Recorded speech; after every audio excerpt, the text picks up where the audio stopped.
For years, we've been told that 16 gigabytes of RAM is the sweet spot for professional workflows. It's the standard recommendation for developers, designers, and power users alike. But there's a hidden cost to this efficiency that your operating system isn't telling you about. Modern operating systems are masters of illusion. They make a system with limited memory feel responsive by aggressively offloading data. This process, known as swapping, is no longer the slow, stuttering experience of the mechanical hard drive era.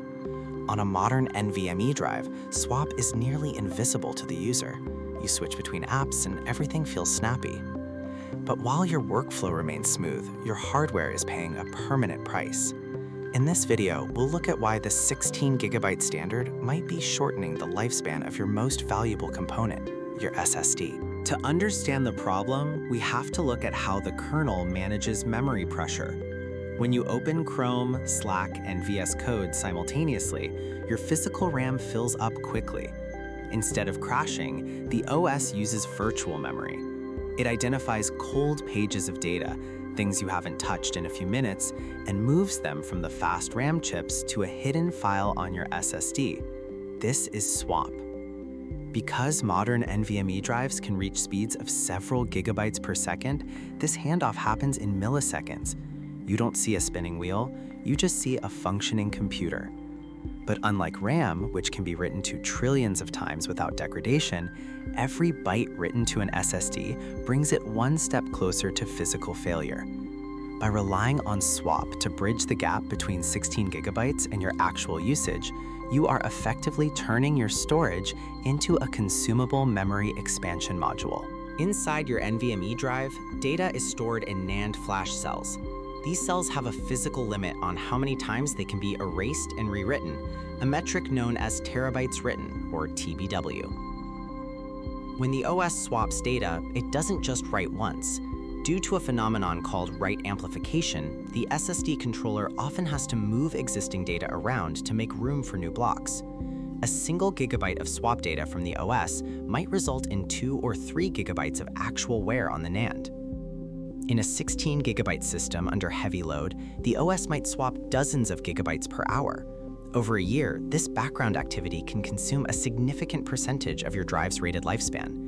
This leads to premature drive failure or performance degradation that seems to come out of nowhere, simply because the OS was trying to keep your UI smooth. On a system with 32 gigabytes of RAM, the OS rarely needs to touch the swap file. The SSD remains largely idle, handling only intentional saves and app launches. On a 16 gigabyte system with the same workload, the OS is constantly shuttling data.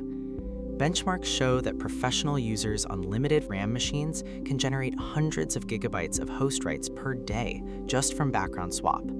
This isn't just a theory, it's a measurable reduction in hardware longevity.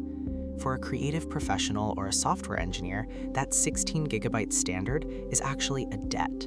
You save $100 on the RAM upgrade today, but you risk a $500 drive replacement and potential data loss in 3 years.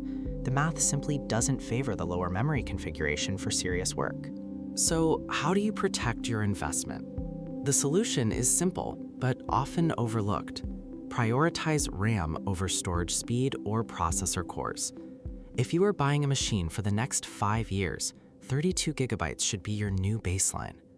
If you're already on a 16 gigabyte machine, monitor your swap used in Activity Monitor or Task Manager.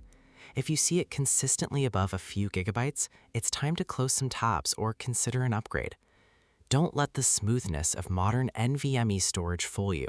Swap is a safety net, not a replacement for physical memory.